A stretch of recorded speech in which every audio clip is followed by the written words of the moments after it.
We are the Rehab Sports Guys, live on 12ouncesportsradio.com. That's 120zsportsradio.com. Let's get it.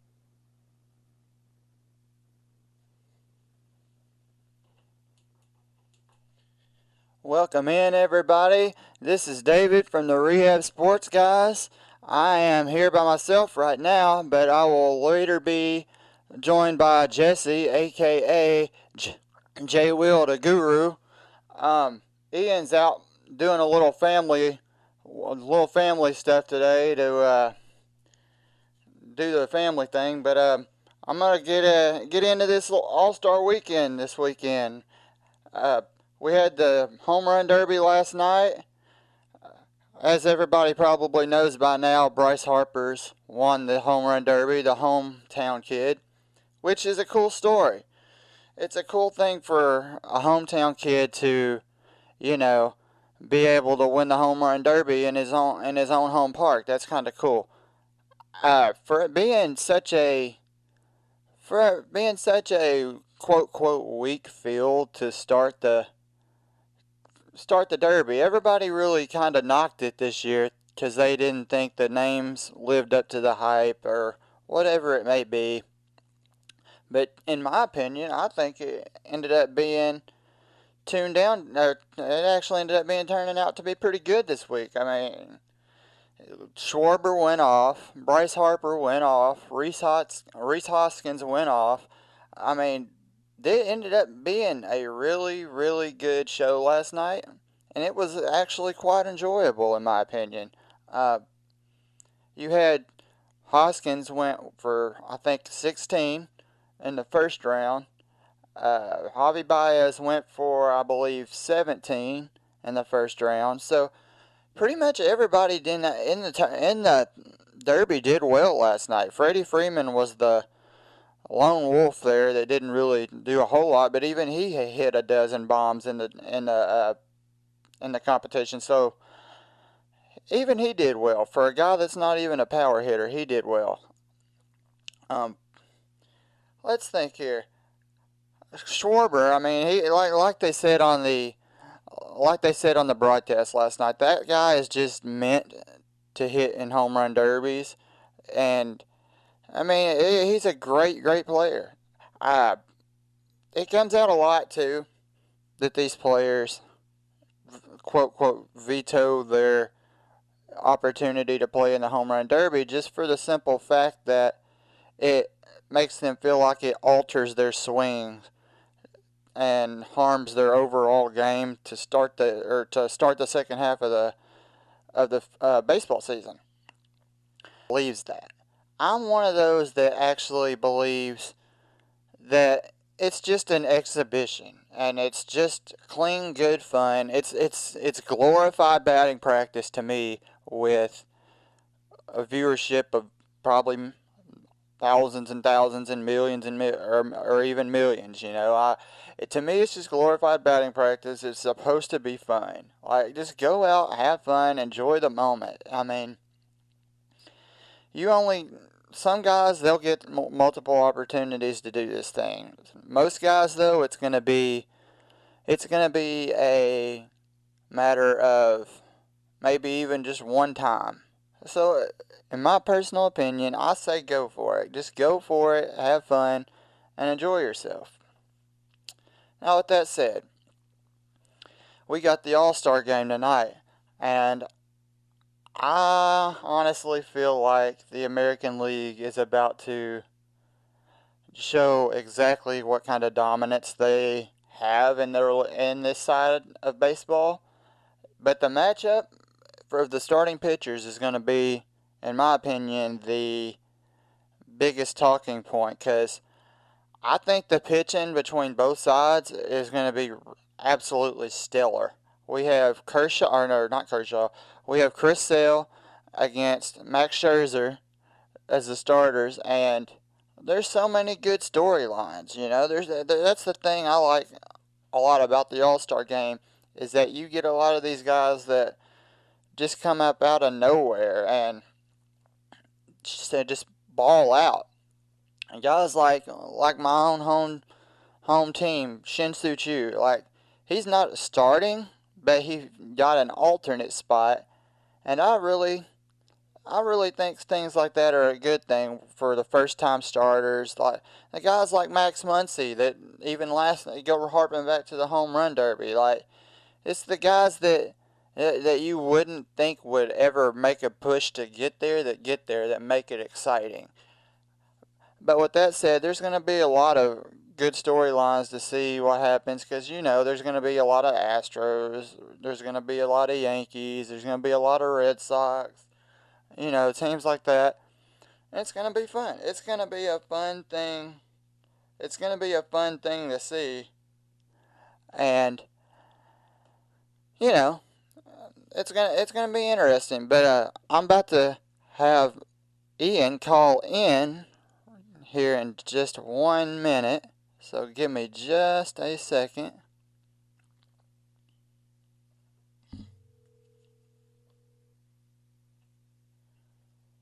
What's up, buddy? I'm going to put you on speaker. Hold on. What's up, Ian? What's up, man? Appreciate you taking over for the week because I had to take my daughter to go get her braces, but what'd you get into already? I'm talking a little bit on All-Star Game, Home Run Derby. I know you said last night in your little mini video that you didn't really get into it. I don't know if you've had time to see it yet or not, but I thought it was a pretty good competition last night. Yeah, I seen some videos on Twitter last night. I mean, obviously I was at work, but saw that Bryce Harper won. I know you're a Mr. No Backflip, but in the case of winning the home run derby the way he did, yeah, I mean, go ahead. Backflips are okay in competitions like that. Agreed. Yeah, can we talk about how his dad is could eat human beings for a living? Yeah. I can't think it's easy to say where he got his competitive streak from, though. Yeah, his dad's not a small human being. No, he's not. But, seeing how his dad reacts to the competition just tells you why he is the type of player that he is, because his competitive streak is so high.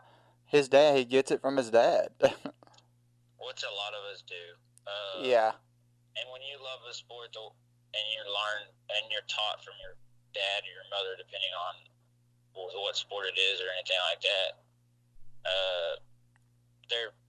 you kind of live through your children and that's kind of what his dad's doing, is they both have a love for the game of baseball. Absolutely. I mean, it's just one of those sports where you just either you love it or you don't. I mean, there's no in between. Yeah.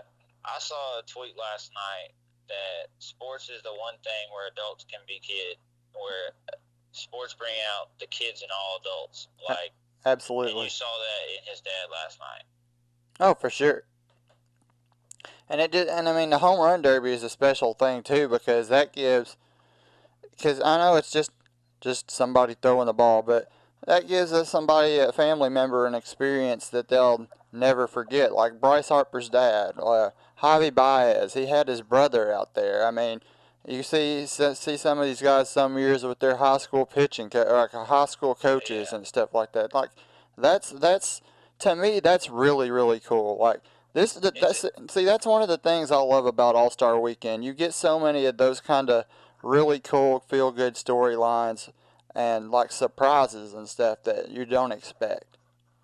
And sometimes you get players that have their sons that are 18 years old that will be their bat boy, and they'll take a break in mid round and just go talk to their son or daughter, whoever it may be, and all right, what am I doing wrong? Just kind of make it a whole family experience. That's why a lot of people that might not do the home run derby, but they'll go to the home run derby game because it's an experience for their kids. Yes, and that's what I touched on earlier when I opened the show. It's like if everybody that says the home run derby messes up my swing or whatever, I don't want to risk it, yada yada yada, whatever.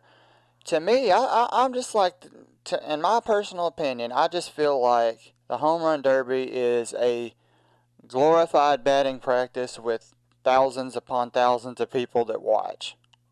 Yeah, it'd be like if people did the dunk contest the way that they do practice. Right. Because, you know, we all, growing up, in practice, we would shoot ridiculous shots if you couldn't dunk. Well, if you could dunk, all we would do is, I couldn't obviously dunk being as short as I was, but a lot of my friends would get up there and do windmills, 360s, and stuff like that. Right. And if they would do more dunks like that where nobody's watching, it would be, the slam dunk contest would be awesome. Agreed. But that's what's great about, like you said, what's great about the home run derby is if you treat it like batting practice, then it becomes this great spectacle that people would love to watch. Like, there's teams that people go to batting practice just to watch them hit ball. Like the Yankees, I would love to go watch the Yankees hit BP. Especially in their ballpark. Oh my goodness. And even that even harps on back to like the Red Sox, even in their park. I mean, they have just almost arguably as good an offense as the Yankees do. So. And I know you were talking about superstardom, on our hashtag RSGTop5, but yeah. NBA. But I want to talk about somebody, since we're on baseball, is Big Papi. Him and I don't know if you would call them superstars per se. No, Papi was a superstar. There's no doubt about that. I'm talking about nationally, and it was just an idea. What I'm saying is, he was one person. If I could go watch him hit BP in his prime, him and Manny Ramirez, I would have loved to see. Oh, for sure. I went to a Rangers Boston game, but it was before their whole dominance. It was in like 2002. And even that, like, if you're talking Red Sox, that even goes back to like Johnny Damon. Yeah, like well, it's maybe not for batting practice, but I mean, there's just so when you get teams like New York and Boston and L.A., you're gonna get guys out there that wow you. Yeah. And like going back to what I was saying about the All-Star weekend, there's just so many cool things that happen with that. With first year players or not first year, but first time All-Star voters, or first time All-Stars, and people that just can bring out their families just to sit on the infield and watch. Like that's just something you don't get with any other sport. Yeah, and that's what I love about the NBA All-Star Weekend too. Is like you get some of these young stars in front of fans that normally don't see them, and that's how they become fans of those players. Is who really knew who Aaron, other than the diehard baseball fans, really knew who Aaron Judge was. So he just stormed on the scene in that home run derby, where it's like, right, a player like his, or heck, even this year in the home run derby with Max Muncy. Like I remember him from as somebody who watches a lot of baseball, I remember him a lot from Oakland, but from a national perspective, not everybody's going to remember him. Not hardly anybody's going to know who he is aside from the Dodgers fans now. Yeah, and I mean, one of my favorites, I just want Brandon on his name, Cubs, Schwarber. Schwarber, like, if you're not a Cubs fan or like a Cardinals fan or somebody that plays the Cubs a lot, like you might not really know who he is, but he's just a straight up baseball player. If there is any true statement about it. But as I was going on my video yesterday, I really wish there was more superstardom in the, like, I would love to see Chris Bryant, Mike Trout, Bryce Harper, Aaron Judge, all those type of players where it's like those are true power hitters that I would just love to see. Well, even though, I mean, you've seen some of those guys like the Stantons and the Judges and the Harpers. I mean, they've been there, but maybe not all at the same time, but they've all been there been in it though. Yeah. But I'm going to get off here and let you continue on the show. Have a good show, buddy. All right, brother. Have a good day. All right. And that was my buddy Ian from Rehab Sports Guys checking in. And with that, we're going to go on a little break.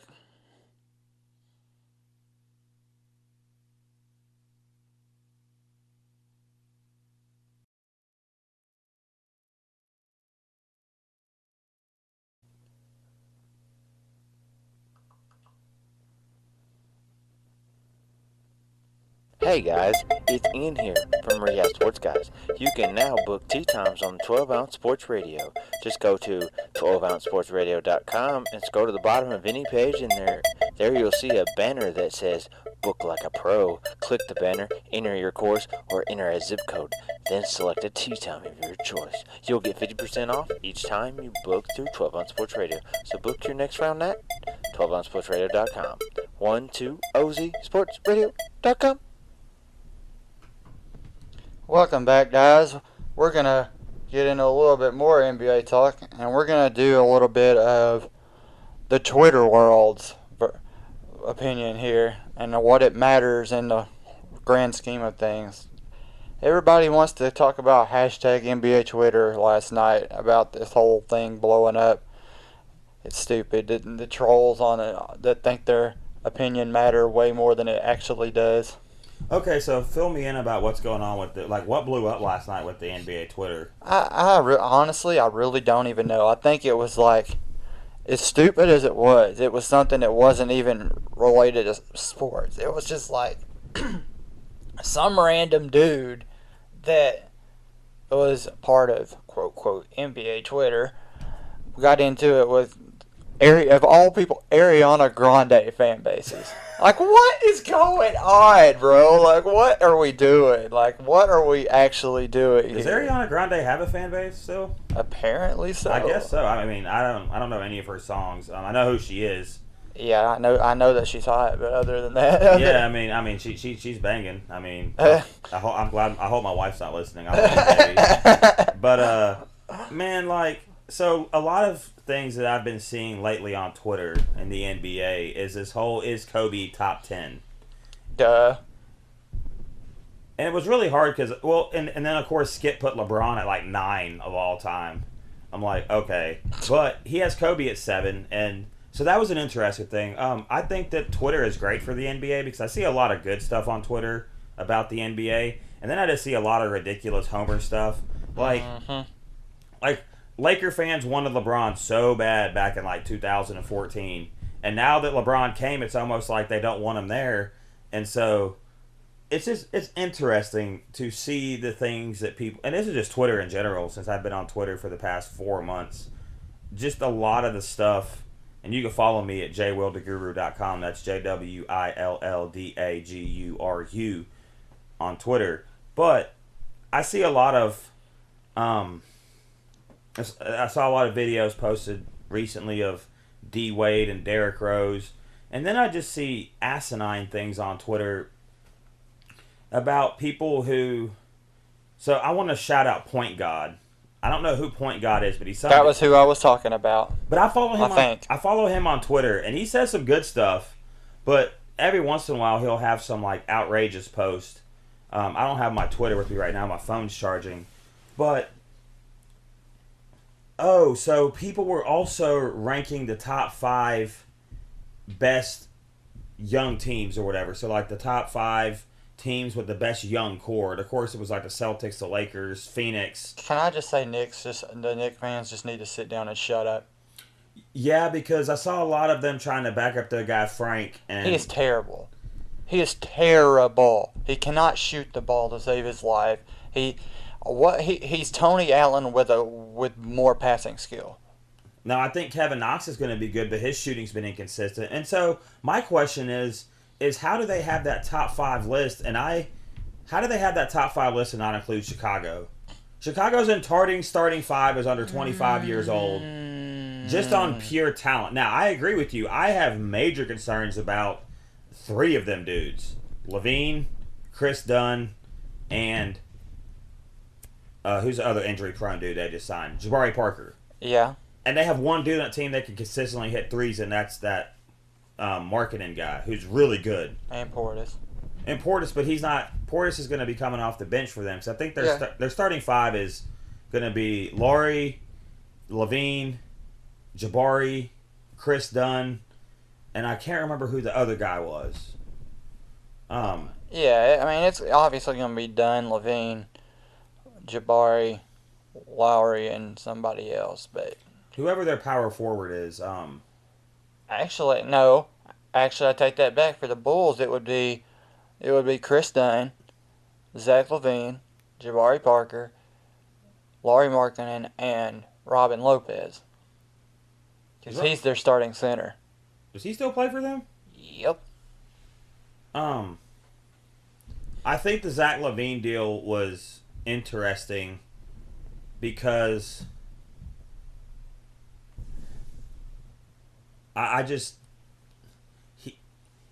injuries. That's Chicago's thing. I mean, it all started with Derrick Rose. For sure. And this goes back really to Jay Williams. And really, if you really look at it, it's on Thibodeau. Because he's had the same kind of problems in Minnesota with players, too, because of the way he plays them. Because he goes overkill. He goes overkill with his players and basically wears them out. You can't do that. Joakim Noah. Yeah. Derrick Rose. Yep. Zach LaVine. Yep. Jimmy Butler.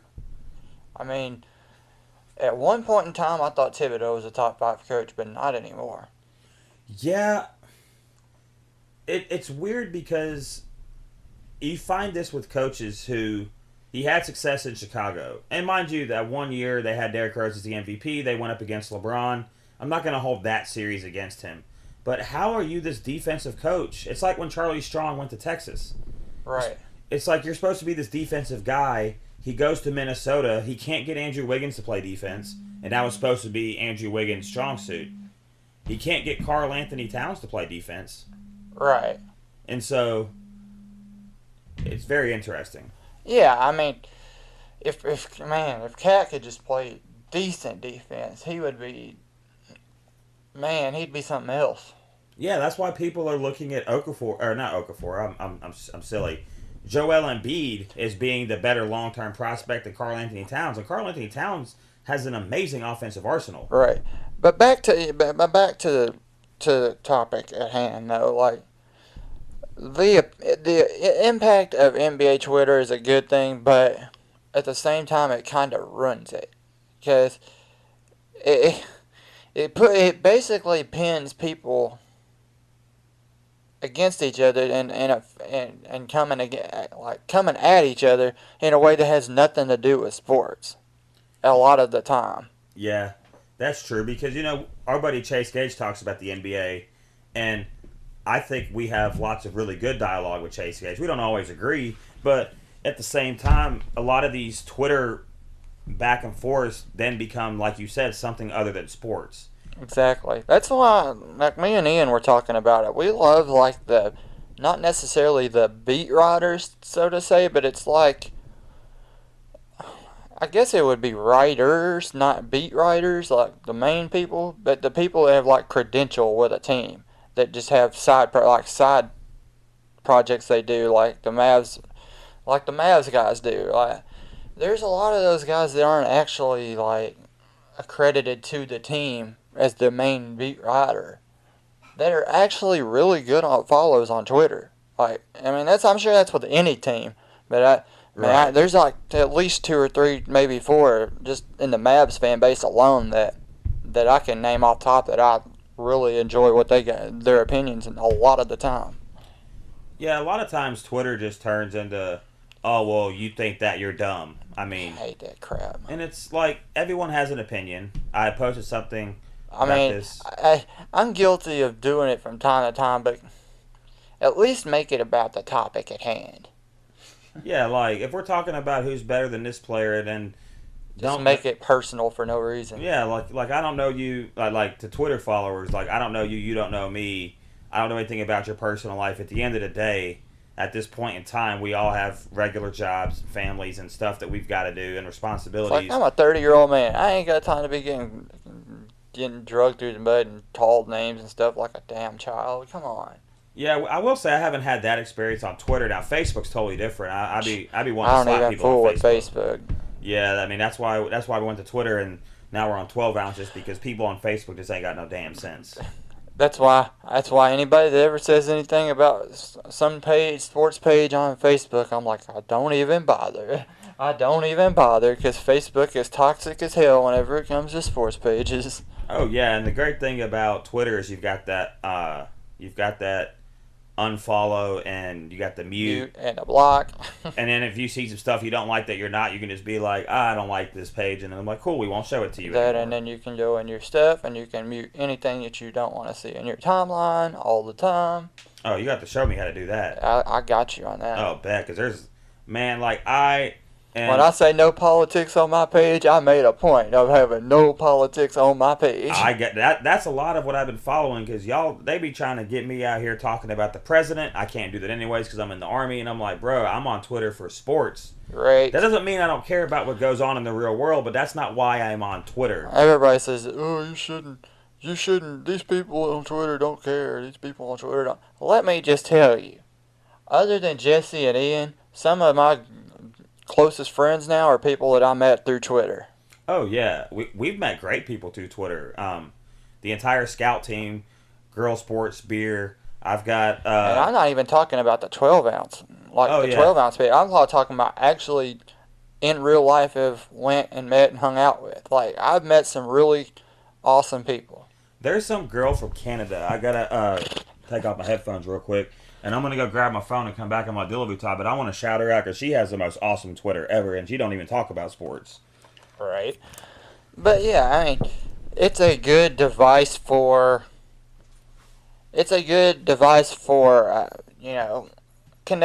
connecting people that never in a million billion years would have ever been able to know the existence of each other ever. I mean, if it wasn't for social media... you wouldn't be able to have an exchange with very many people in your own fan base unless you lived in that same area. You know what I'm saying? Oh, absolutely. So that's the thing that I love about NBA Twitter or NFL Twitter or any kind of sports related Twitter following is you wouldn't be able to talk like that with anybody that you have common interest with unless that you lived in that area or went to games or something there. You know, something that did come out of Twitter that was good was our so if you were anywhere as close to adulthood or a teenager back in like 2007 2008, then you remember all of the Chuck Norris stuff. So the other day I saw something about LeVar, and I know we don't. I know we say we don't talk about LeVar on here. I know where you're going. But we took this thread and we started this whole LeVar says I can do this better than you. So I started it off by saying that LeVar probably told Jesus that he could have resurrected on the second day. And I said, and then LeVar would probably convince somebody that the sky wasn't actually blue. Yeah, and then I said, what did I say? LeVar would have created the world in 5 days. And then somebody, who was it that posted the meme of... Loudbeard posted the meme of Chuck Norris, like, karate kicking LeVar It was Ball. either Loudbeard or Chris America. I think it was Loudbeard or Chris America, whichever one of y'all did it. That was hilarious. Shout out, by the way, Scout Team Radio. You catch their show. I haven't been able to catch their show lately, but did I hear right that they have a daily show now? I think so, yeah. I do believe that they do have a daily show, because I was coming back from Little Rock the other day, taking my dad for something up there, and I actually heard them on the way back. So yeah, Scout Team's out here doing great things, and if you guys aren't familiar with how we got the 12 ounce, we were on Twitter, and I added like 1 billion people on Twitter, which people get upset with me about, but I get it, and I got to clean up some of my follows. But in the course of that mass Twitter, we got in contact with the guys from 12 ounce, and they liked our stuff, and now we're on 12 ounce, so we're forever grateful to them. And absolutely, Scout Team, if you're listening, Mac with the Golden Mic, Loudbeard, and Chris America, we have got to, at some point, make this thing happen to where us, What's Up Sports, and Scout Team, like, we got to kick it at some point. Oh, for sure. We got to collab one of these days. If we ever end up somewhere in Florida. And you know the crazy part is I was in Orlando like 3 months before we got in touch with Scout Team, and we could have really used y'all's help down there in Orlando because it's an interesting city. We is actually proposed to my wife down there, and so I also I was at Epcot on New Year's Eve. But yeah, the thing about Twitter, Innocent Illusion. I'm not even sure if she listens to our show, but if you want a good follow, it's at DianaG2772, and this is not about sports, but she's got. So she has stuff that's like, I'm too Monday for a drunk. And then one of her tweets was, can we petition for a Monday happy hour from 10 a.m. to 11 a.m., please? So 10 a.m. to 11 a.m. was a great idea. So I messaged her, or I commented, and I said, I said something about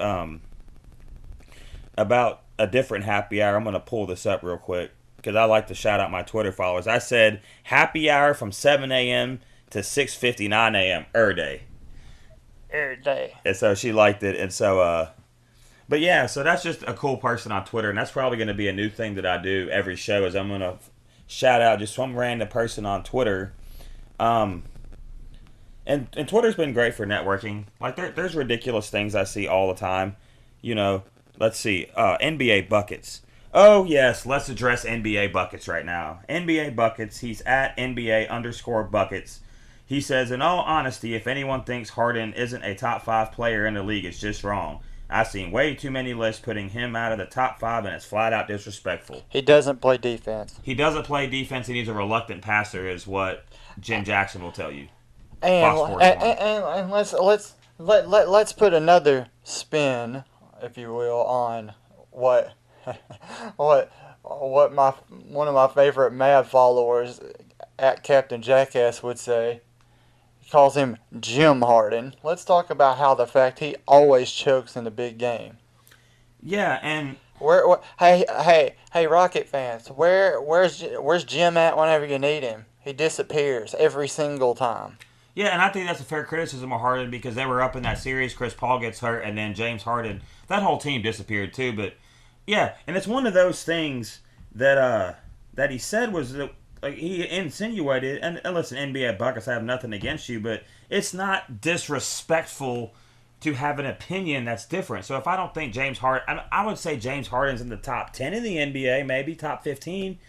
But listen, yeah, he won an MVP, but I can say that I think LeBron's better, I think KD's better, I think Steph's better. That's 3. Right. I think Russell Westbrook is a better player. I would have Russell maybe. I think Anthony Davis is a better all-around player. I think Giannis is a better all-around player. I think when we have more information, we will end up saying that Joel Embiid's a better all-around player than him. So now, if you want to say best scorers in the NBA, yeah, because a lot of people say it's disrespectful not to put John Wall up there. But what has John Wall done without help?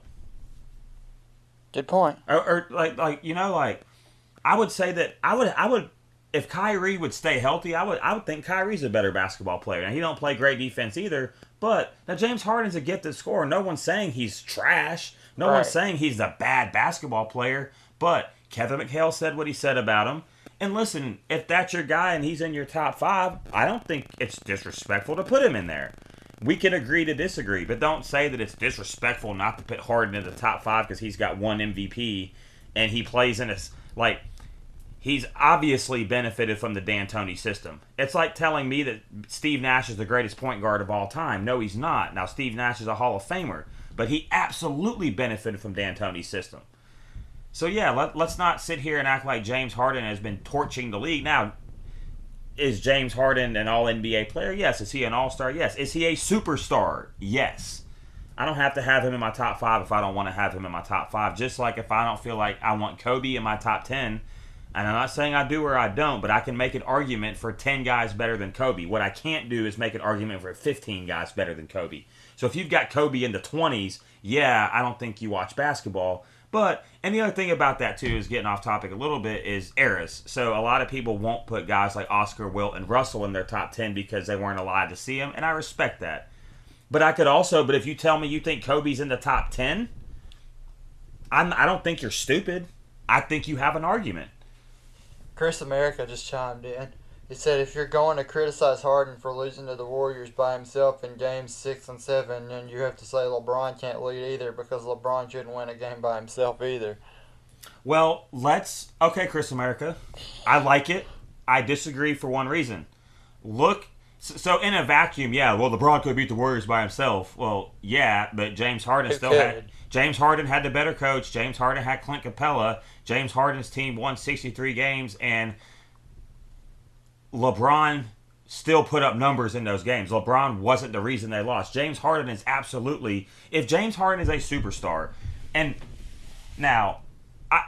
So I see the argument that Chris is making, and I don't totally disagree, but I'm actually looking at their games, and I just don't like James Harden's game. But right. I like I said, I respect Chris's opinion, and I love it when Chris and Loudbeard and those guys come with different takes because I think that's what's needed. I just disagree. Don't compare Harden to the best player in the world, Chris. No. Hey, is Chris the LeBron hater on Scout Team?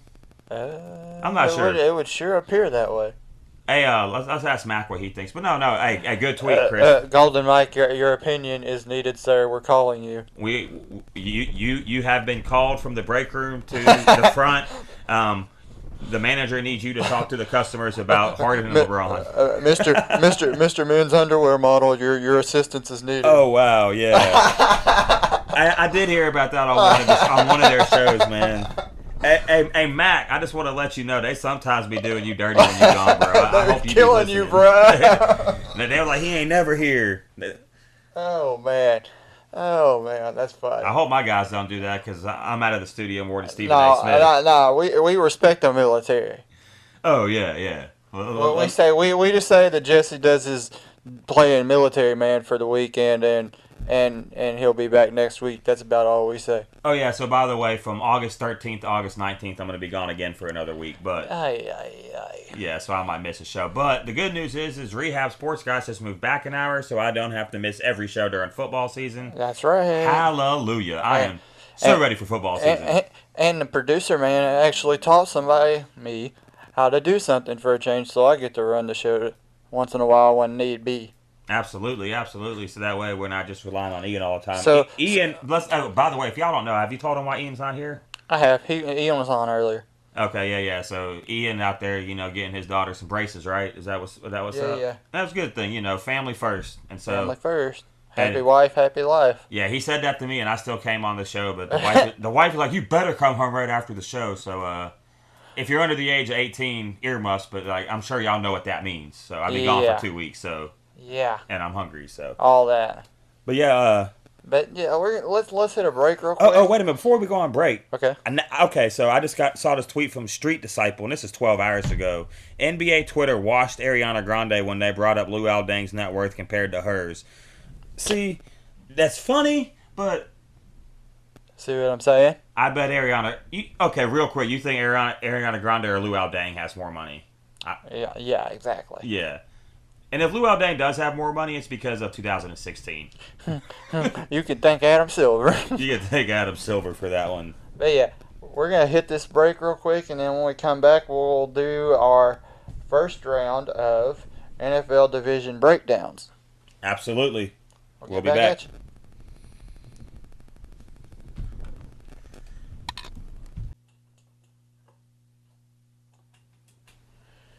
And we are back, guys.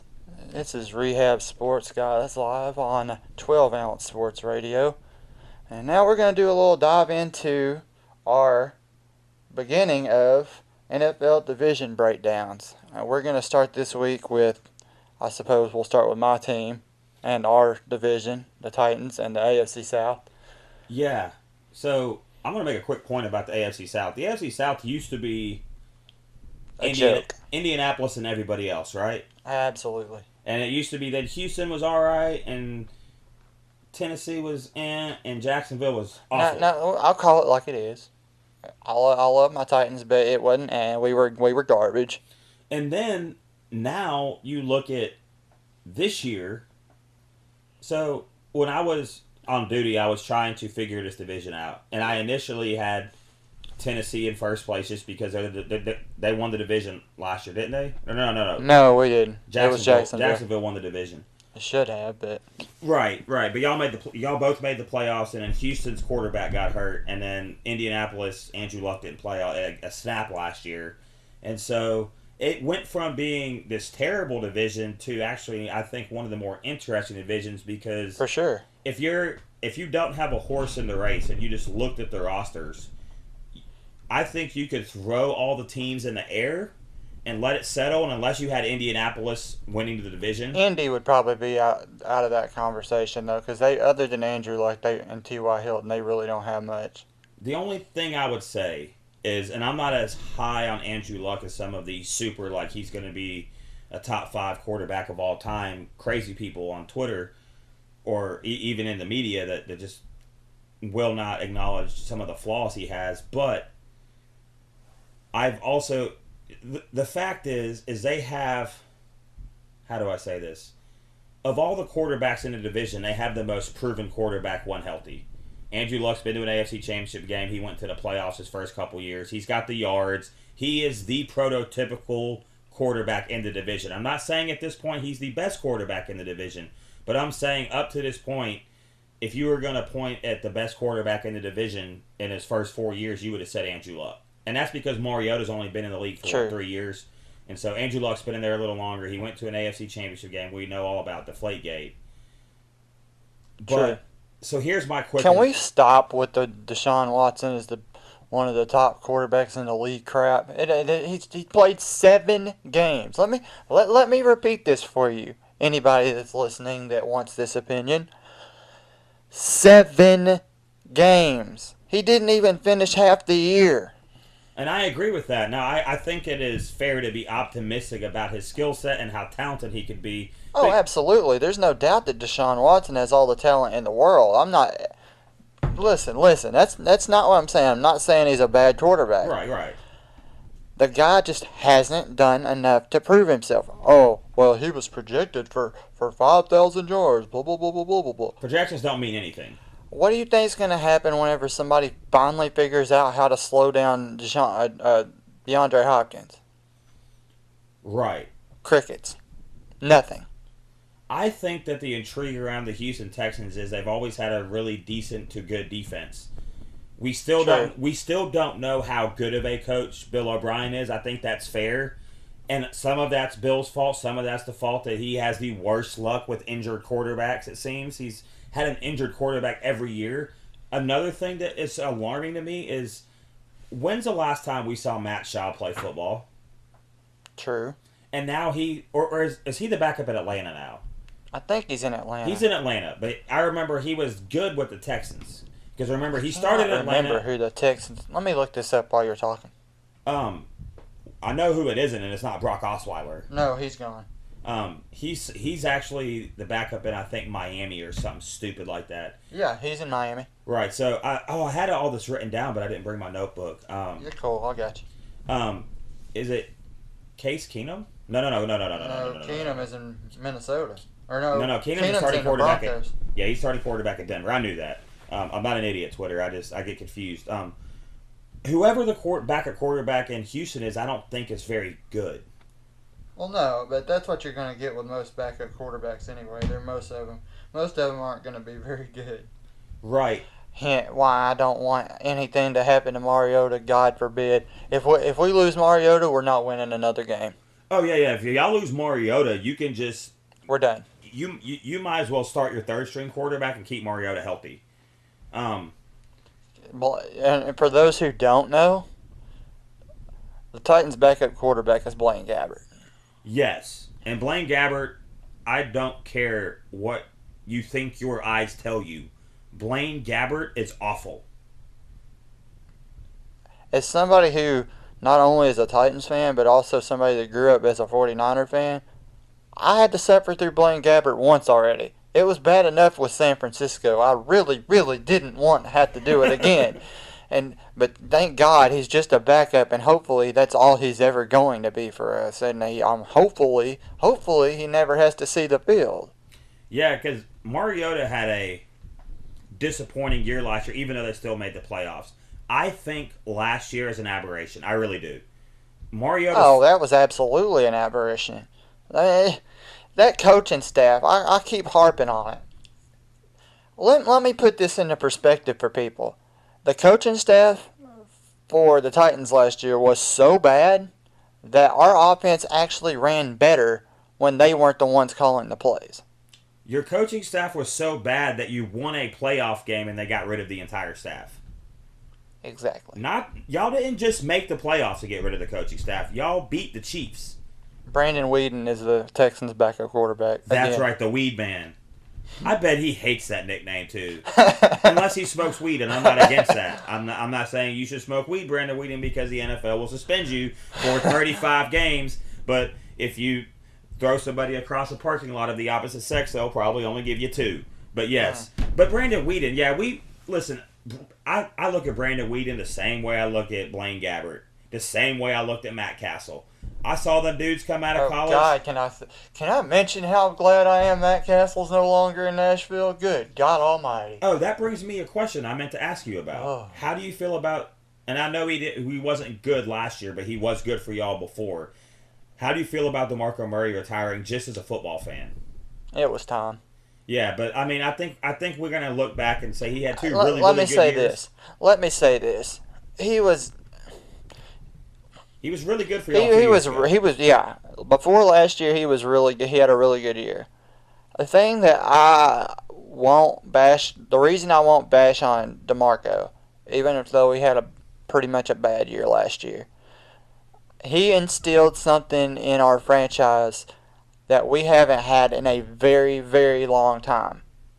2 things, actually. He instilled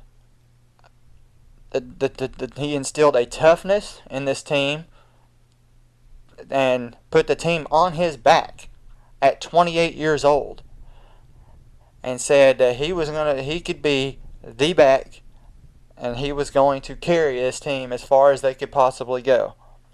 Another thing, he brought back winning. He helped bring back what it means to be a winner in the NFL again. And for those 2 reasons, and those 2 reasons, if anything else, are why I respect the hell out of DeMarco Murray. Right, and y'all were right to release him, and I think he's smart to retire because do you think this has anything to do with the fact that Dallas, and I know Ian's not here to defend his organization, and this is not me bashing the Cowboys, except for in this instance.